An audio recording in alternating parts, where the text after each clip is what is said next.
everybody, it's me, Paul Davis, here at Citizens Advice, Arun and Chichester, or as I should say, Arun and Chichester Citizens Advice. Now, we hope everybody's okay. We are back in lockdown, unfortunately.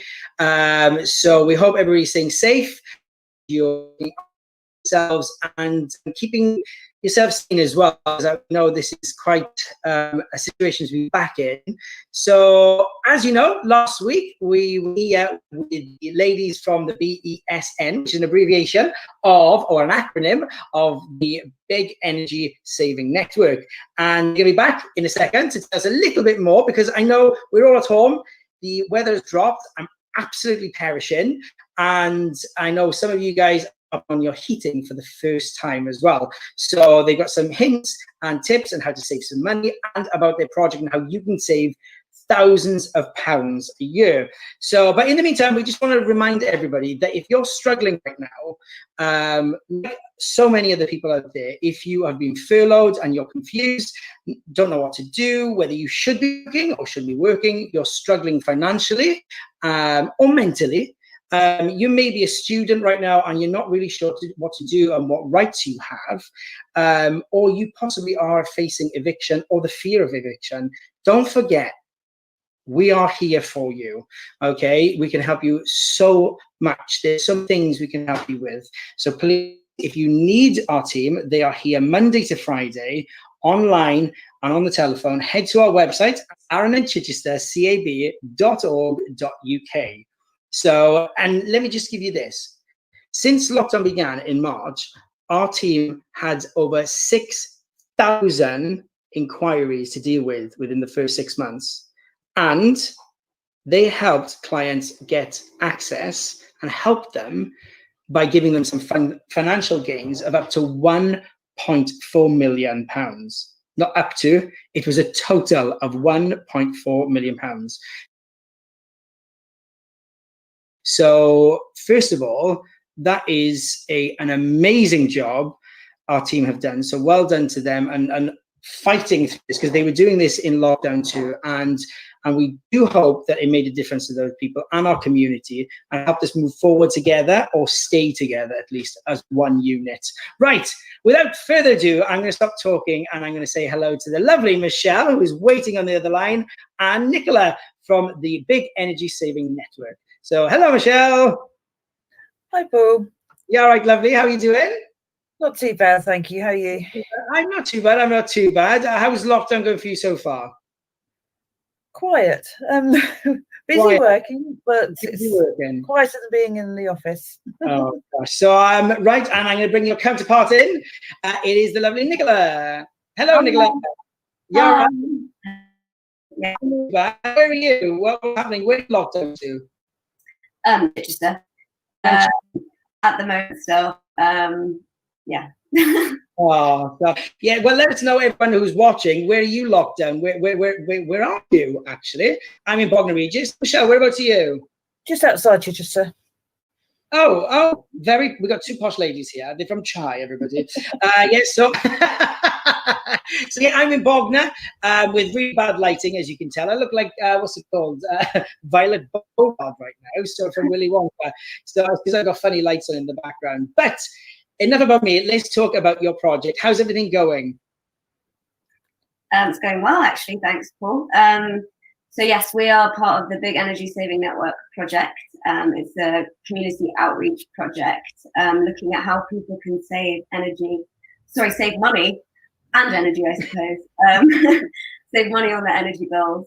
And we're delivering it mostly online because of lockdown. So yeah, that element's going well. Thanks. Yeah. Oh, fab. So, and what kind of things will people, so the project itself, the main aim for you is to save people money, potentially, and obviously become a better, better community as well, saving energy and, being more fuel efficient, I guess, is the main thing, isn't it? So, I think here now as well, which big energy.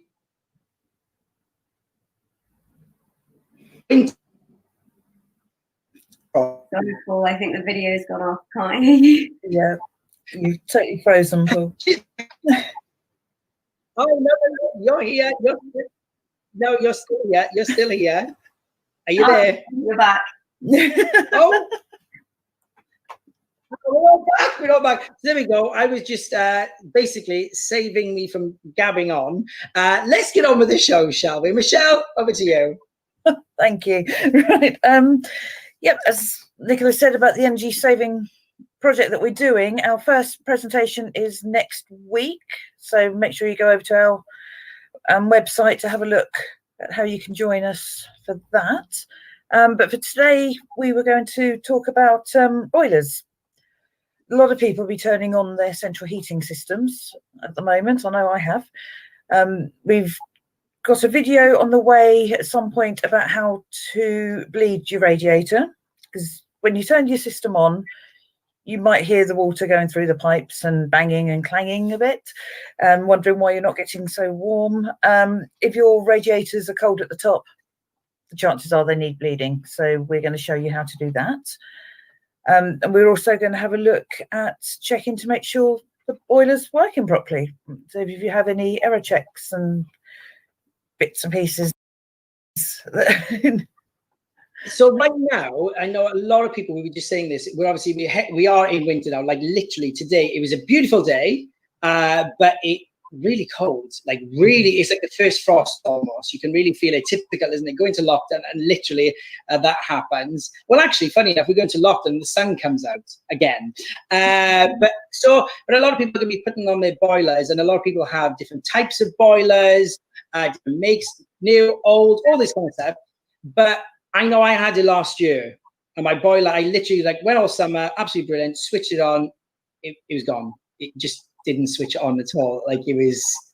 So what I know, probably some people are going to be out there now, and that cost me a lot to get looked at, even not even just get fixed. So kind of what can we do right now if we're in that situation?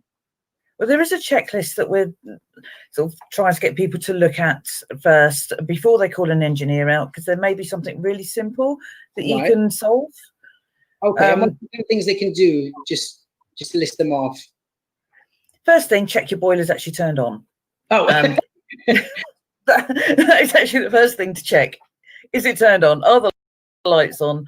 Is there an error code? Some boilers have got like a little digital display, so it'll have an error code, a red light flashing or anything like that. Yeah.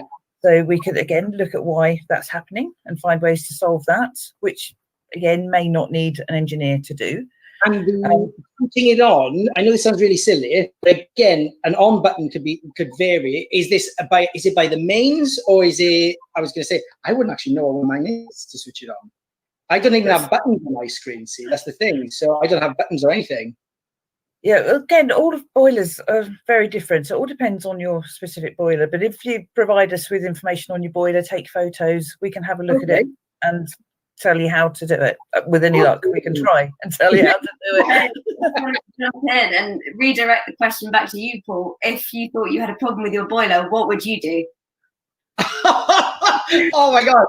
Honestly, I wouldn't have a clue. Last year, I sat here for ages thinking, what am I going to do? So honestly, and it's not that, some people probably get me now going, oh gosh, I can't believe you did not. But generally, I'm not that kind of, I'm not very maintenance-y, but yet I could do a show and I can sort of help give advice and help mindfulness and tell you everything about, equality and diversity, but I can't fix a boiler. So what I don't know, I think what I did pretty much is I sat here, I went online and just tried to find somebody to come out, and it cost me an arm and a leg, literally, Yeah. Very drastic. I know with, obviously in your case you did need a new boiler, but some people don't. It's simply a case of checking, number one, is your boiler actually turned on? Yeah. Number two, is the gas supply turned on? Because if you've got no gas switched on, then the boiler won't work anyway. And the same with the electricity. So they're the first three things to check, that everything's working as it should, or as you would hope it should. Okay. Then if you sort of think, yes, okay, they're all working, I've still got no heat, no hot water. For the heating, we would then suggest that people look at their thermostat, the room thermostat. For a lot of people, they're situated by the front door in a hallway or something. It's just a little dial with all the numbers on. So just check that's not on too low or too high. So make sure that's turned on to around 18, 20 degrees. What was that? So it was 18 or 20 degrees, you're saying? Yeah, somewhere around 18 to 20 degrees it should come on. So basically, whichever number you have your room thermostat set to is the temperature that the heating will kick on to. So if the temperature in your house falls below, say, 18 degrees, then it will kick on and turn off once it gets to the 18 or once it's warm enough. Right. Okay. So, funny enough, because I knew you were going to talk about this, I have this little thing here. This is what you're on about? Sort of. That's actually your programmer, I think. But yeah, that does show you the temperature as well. So it's probably a combination of the two. Ah, right. Because I thought that was a thermostat, but only because I don't have an external thermostat. So that's what I can do. So are you telling me, so again, because this is a brand new boiler, now I'm still learning. So if it's on 21 current now, if it goes below that, the heating will kick on. Is that correct? Yeah, in theory. Oh, right. You take it to that level, essentially. Sorry, I didn't hear that. Yeah, I didn't either. Sorry. Sorry. And hopefully maintain it to that level. So if it's 21, it'll stay there. If it drops down, it'll kick in and then bring you back up to 21 for you. Is that correct? Yeah.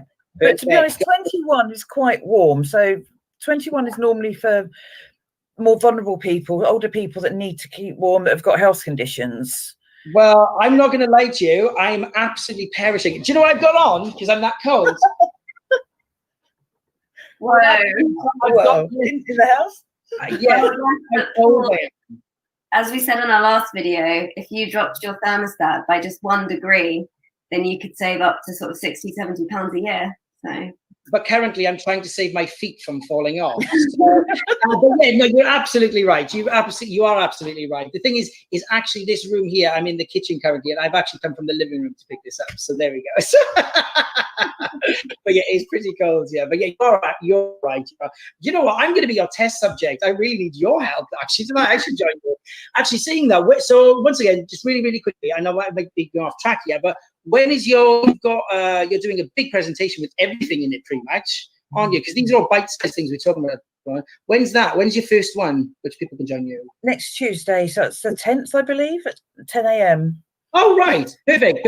And then go to the website, find out more, or we can put them on Facebook, and hopefully they can find them on the events there. But website they can go to. Oh, perfect. Okay, sorry, crack on. Sorry, Michelle. So where we got to. Right, okay, yeah, fault checking. So other things you could check for. Checking that your timer, that program that you had in your hand just now, making sure, simple things, check it's set to the right time and day. Right. Because obviously with the timers, they are programmed so that the heating comes on at certain times. And sometimes different days have got different times programmed. So it's checking they're all correct. So on a home visit, we would normally sit there and sort of fiddle with people's programmers and get them set correctly for them. In this instance, we can't. So it's down to you to actually do it, but we can certainly guide you through. Well, let me. God, I'm terrible. I really am. So basically, I don't know if you can see this. I haven't put the time back yet. So I haven't gained myself the hour, you know. So I haven't even done that. I'm really bad. Do you know how to?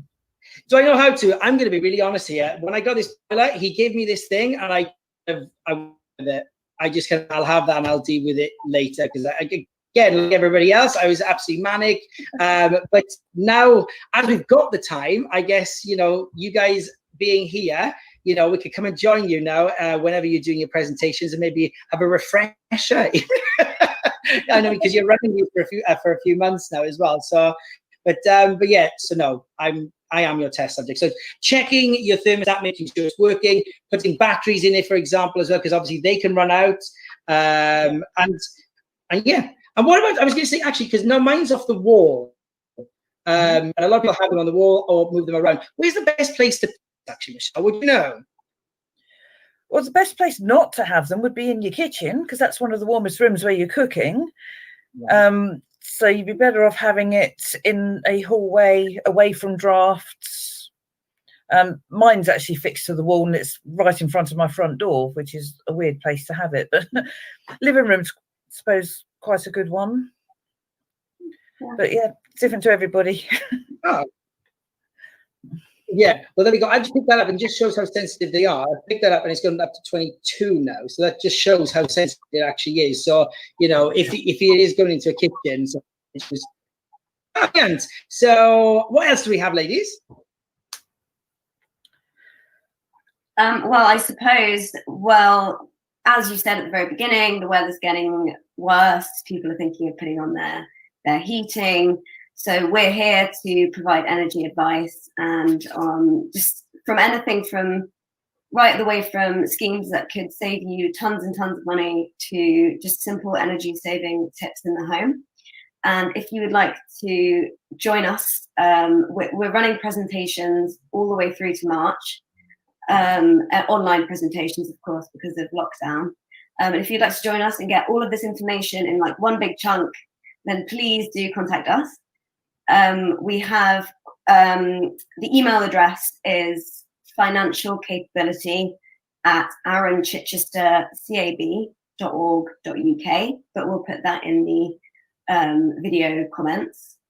Or you can look at our website. If you just go to the Arun and Chichester Citizens Advice website, look at the Research and Campaigns tab, and then look at the Big Energy Saving Network, although that is maybe a little bit too much. So we'll also post that info in the comments. Put the link in the comments. But no, that's brilliant. And I was going to say, can you just remind me, you give us a figure last time, how much people can expect to save sometimes? I mean, this is the difference. If they come to one of your presentations and they have the full day with you, rather than watching these bite size, how much could you possibly potentially help them save? Well, potentially it is up to £1,000, but it would depend on what are you looking at. You know, we've got obviously we talk about the warm home discount, which is £140 for the immediate tax rebate of the bill. £140 of the bill. But then it does all stretch all the way up to 10,000 if you want to look at renewable energy schemes, how to make your home more energy efficient. And it's something it's not always about saving money either. We're providing lots of hints and tips, basic things like closing your curtains at dusk, tucking them behind the radiator so the heat goes into your room rather than flying out the cold window. When you finish cooking, you're using the oven, leave the oven door open. That way you're not, the heat's not wasted. It's actually being used in the room. There's lots of information we can give that isn't always about saving money. No, everybody likes to. Yes. But it also helps to just be more energy efficient. Well, do you know what? I think next time I'm gonna show you a video of my house and where I'm going wrong. And apart from highlighting everything, I'm gonna be your worst nightmare. I think that one of our episodes we're gonna have to do where you guys have a look at my home and give me some advice just on how to maybe keep my warm home, keep the heat in essentially without actually changing anything, but just by doing small things like, as you say, closing curtains, putting draft excluders, all those kind of things. So maybe we could do that for an episode. That'd be quite good as well. But so if anybody's got any questions, they can and they can still email you there as well. They can pop in the comment box. We can get back to you there. So if anybody's got any questions, pop in the comment box. We'll see you next time with episode 3, and we'll read you can email us, you can go to the website, but hopefully what we want you to do is to join the girls in the presentation next week on the Tuesday. Everything is on Facebook or it's on our website as well. But I think that's it. Are you all good, girls? Are you happy? Yes, thanks. They're happy as they can be in lockdown. So what are you going to be doing to sort of keep yourself sane, apart from saving our community thousands of pounds and becoming energy efficient? What are you planning to do that's going to be different? You know, are you going to do something? Are you going to go for a certain walk every time of day? Are you going to keep fit? What are you going to do, Michelle? What are you going to do to keep yourself sane? I've actually, since the beginning of lockdown, I actually took up a new hobby called diamond painting. I love crafts and arty things, but I'm useless at it. So this is like a paint by numbers with little diamonds and beads, so you can't go wrong. And I've created some amazing things. Oh, right.